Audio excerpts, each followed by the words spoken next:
Koin langka di dunia kripto itu kayak cinta sejati. Semua orang cari, tapi yang beneran berharga bisa dihitung pakai jari.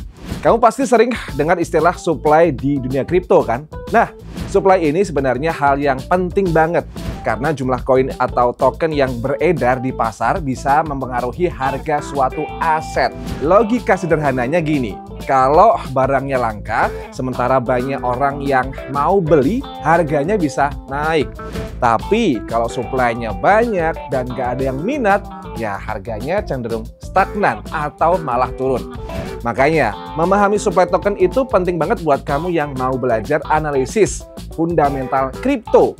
Supply bisa jadi salah satu indikator kelangkaan, tapi tetap harus dilihat bareng faktor lain seperti utilitas, komunitas, dan permintaan pasar atau demand. Dan kali ini kita akan membahas 5 koin kripto dengan supply yang sedikit serta kenapa mereka dianggap punya potensi menarik ke depan. Kita mulai dari yang paling langka yaitu Yearn Finance atau YFI. Token ini cuma punya total supply sekitar 36.666 YFI aja di seluruh dunia.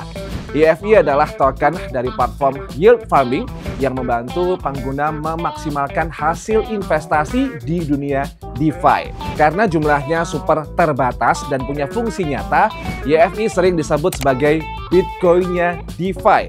Meski tentu dari segi adopsi dan nilai pasar masih jauh dibanding Bitcoin.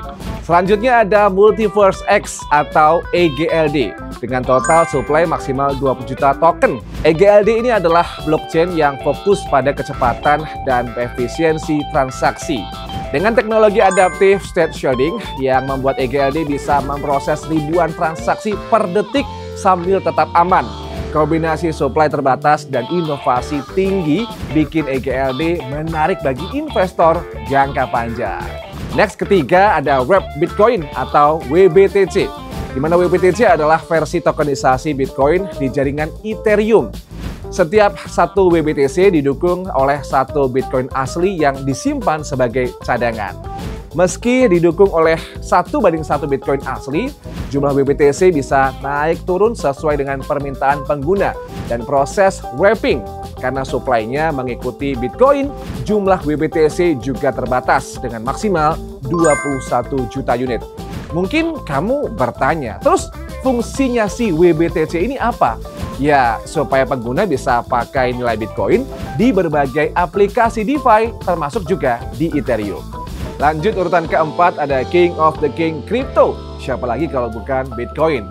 Bitcoin punya supply total sebanyak 21 juta Bitcoin dan jumlah ini udah nggak bisa ditambah lagi.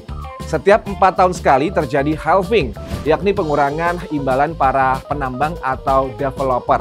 Itu artinya jumlah Bitcoin baru yang masuk ke pasar makin lama makin sedikit. Nah, keterbatasan ini yang bikin Bitcoin sering dianggap sebagai emas digital. Oke, terakhir di barisan kelima ini ada UMA atau Universal Market Access dengan total supply sekitar 101 juta token.